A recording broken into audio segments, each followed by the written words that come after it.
My name is Don Randi. I've been a musician my whole life. I was very honored to be named as part of the Wrecking Crew, and we did most of the recording in the 60s, 70s, and onward, you know, for all those producers and record companies through that whole time. So invariably, if you were being a disc jockey and you play that, you're probably playing a song that I played on or one of the Wrecking Crew played on.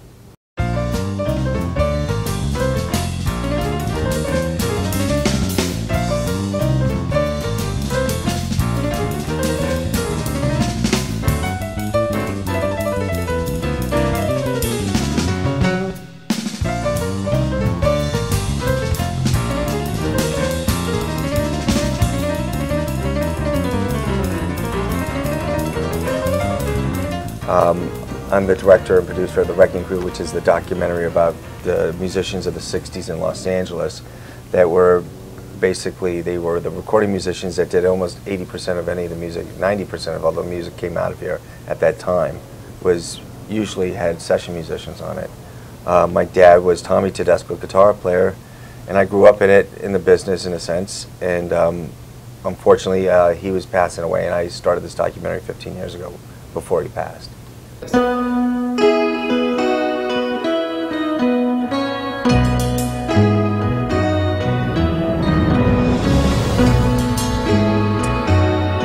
came in the studios with Levi's and T-shirts, smoking cigarettes. The older guys were saying they're going to wreck the music business.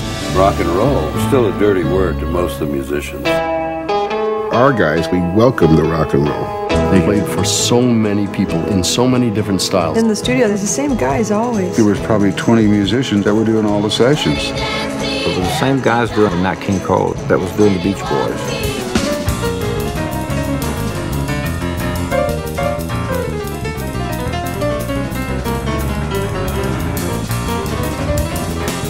The producers and the record companies felt that the sales of the record of the artist would be inhibited if they knew that we played on it. So they wouldn't put our names on it, and they would think like, pardon me, well, it was like the Beach Boys, Pet Sounds. Pet Sounds, you know, people didn't know that. Or like, what was the, Dino, Desi, and Billy. Right. They didn't play, that was us, and they got hits with that. That was Lee Hazelwood producing. Or somebody else, and it didn't matter at that point.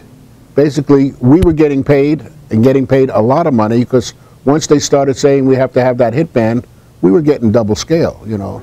And then when the scales went up, it meant more and more money for us. But Phil Spector was the first one, really, that started, I want the guys' names on those records.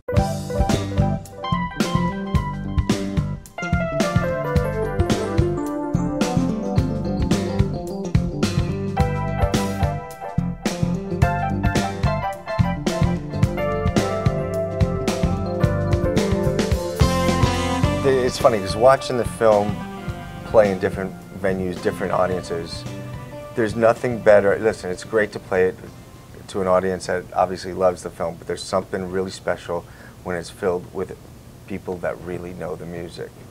And what's really, like musicians and DJs, and what's really cool is when they go, wow, I didn't know. And that to me is, I mean, I get goosebumps now. And the other thing is, I even got an email the other day from actually a DJ, and said, you know what, I don't play the music anymore. Like, I don't listen to the music like I used to now, because they're listening differently. You guys know that those licks inside and out, but now you go, wait a minute, I could put a face to that lick, and that was pretty cool. The record, they're just great. They had the magic touch. The musicians were really the unsung heroes of all those hit records. They were the stone cold rock and roll profession, and there may never be a group of that caliber again.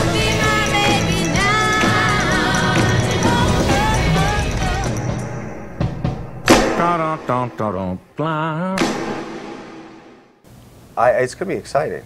It's going to be really exciting because, it's like I said, my brother's a DJ. He's made a living at it. And you guys are, it's a community of special, you know, artists.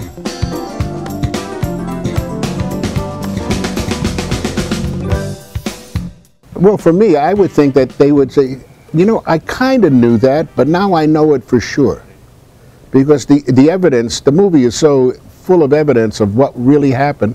It's probably the most honest, you know, what would be the word? The most honest record, you know, an account, the most honest account of what really happened. You know, and had he really had the time, that movie could be 14 hours. But you can't do that.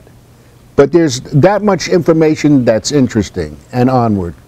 And that's why we hope that when the DVD comes out, all those outtakes and all that stuff will be so precious. It'll be priceless. It'll be, everybody will want to have it, you know? Yeah, it's funny because the editor taught me one thing as she said, you got to stop trying to edit, or you got to stop that try. She says, you got to stop trying to shoot. You can't keep shooting because you can't put everybody in this.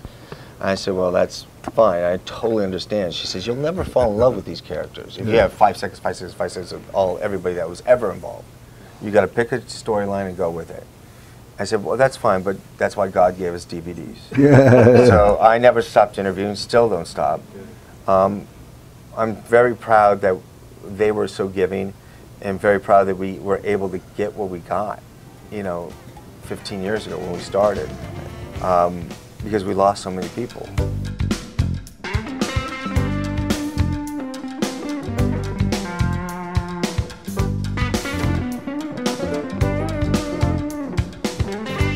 Now, at Mobile Beat, Las Vegas, the Tuesday night parties put on by American Disc Jockey, or American DJ.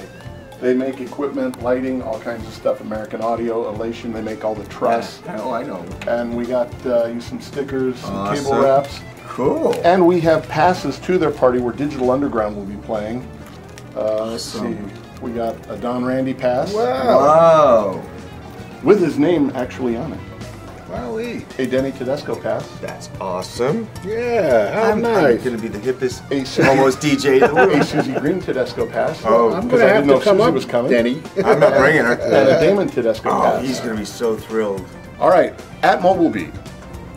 Now, the movie's going to be shown on Wednesday evening.